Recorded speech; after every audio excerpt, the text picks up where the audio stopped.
आपको जानकर हैरानी होगी कि तुर्की में लाशों का अंबार लगाने वाले भूकंप की भविष्यवाणी 3 दिन पहले ही नीदरलैंड के एक रिसर्चर ने कर दी थी। इस डच रिसर्चर फ्रैंक हुगरबीट्स ने अब भारत सहित अफगानिस्तान और पाकिस्तान के आसपास भूकंप के बड़े झटके लगने का अनुमान लगाया है। 3 फरवरी 2023 का दिन यानी तुर्की में 6 फरवरी को आए भूकंप से ठीक 3 दिन पहले डच रिसर्चर फ्रैंक हुगरबिट्स ने भविष्यवाणी की थी कि तुर्की और सीरिया में 7.5 मैग्नीट्यूड का भूकंप आ सकता है। उस समय लोगों ने उनकी बातों को गंभीरता से नहीं लिया, लेकिन जब 3 दिन बाद ही तुर्की और सीरिया में भयंकर भूकंप आया तो लोगों को अचानक ही फ्रैंक हुगरबीट्स की याद आ गई। इस भूकंप में अब तक 34,000 से ज्यादा लोगों की मौत हो चुकी है।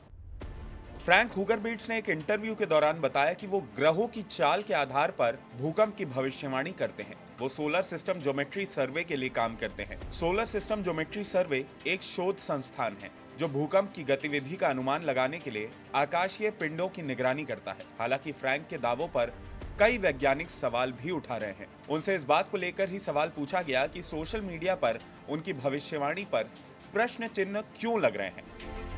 इसके जवाब में फ्रैंक ने बताया कि भूकंप के 3 दिन पहले मैंने उसके पूर्वानुमान को लेकर एक ट्वीट किया था। मैंने ऐसा इसलिए किया क्योंकि उस क्षेत्र में मैंने विस्तार से रिसर्च किया था। रिसर्च से मुझे अनुमान लग गया था कि वहां कुछ भूकंप संबंधी गतिविधियां होने वाली हैं। इसलिए मैंने सोचा कि कोई घटना घटित होने से पहले लोगों के लिए चेतावनी जारी की जानी चाहिए। लेकिन मुझे नहीं पता था कि 3 दिन बाद ही इतना बड़ा भूकंप आ जाएगा। फ्रैंक ने आगे बताया कि आज भी हमारे यहाँ भूकंप को लेकर की जाने वाली भविष्यवाणी को सैद्धांतिक तौर पर सही नहीं माना जाता।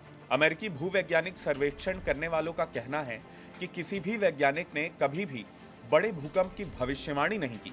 असल में जिस विधि का हम उपयोग करते हैं उसे लेकर कई तरह के विवाद हैं। उन्होंने आगे बताया कि उनकी संस्था ने इतिहास में आए भीषण भूकंपों के बारे में विस्तार से रिसर्च की है। उनकी संस्था विशेष रूप से ग्रहों की स्थिति देखकर अनुमान लगाती है। इतिहास में आए बड़े भूकंपों का रिसर्च इसलिए किया जाता है ताकि हम एक पैटर्न ढूंढकर भविष्य में आने वाले बड़े भूकंपों का अनुमान लगा सके। ये बहुत अच्छी तरह से काम करता है। मुख्यधारा के वैज्ञानिकों ने आम तौर पर ग्रहों को देखने से इनकार कर दिया है क्योंकि आम सहमति है कि ग्रहों का कोई प्रभाव भूकंप पर नहीं पड़ता, इसलिए ग्रहों को देखने की जरूरत नहीं है। लेकिन हमारी रिसर्च से पता चलता है कि ग्रहों का असल में काफी प्रभाव पड़ता है।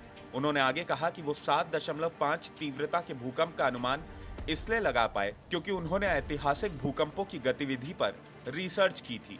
लेकिन अब परेशान करने वाली बात यह है कि फ्रैंक ने अफगानिस्तान और भारत के साथ हिंद महासागर क्षेत्र तक बड़े भूकंप की भी भविष्यवाणी की है।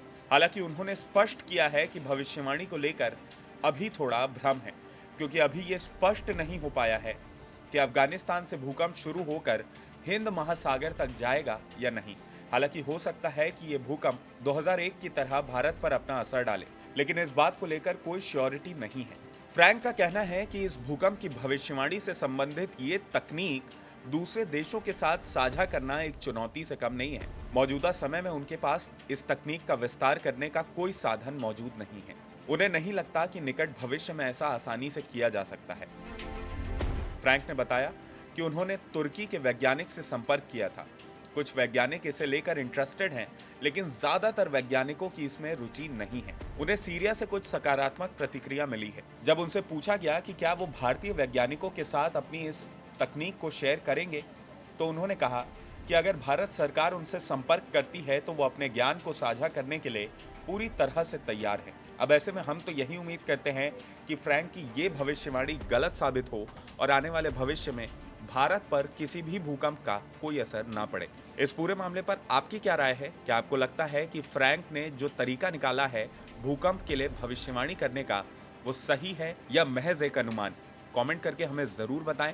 अगर आपको ये वीडियो पसंद आया हो तो इसे लाइक और शेयर करना ना भूलें और IBC 24 के हमारे YouTube चैनल खबर विभाग को ज़रूर सब्सक्राइब करें। नमस्कार।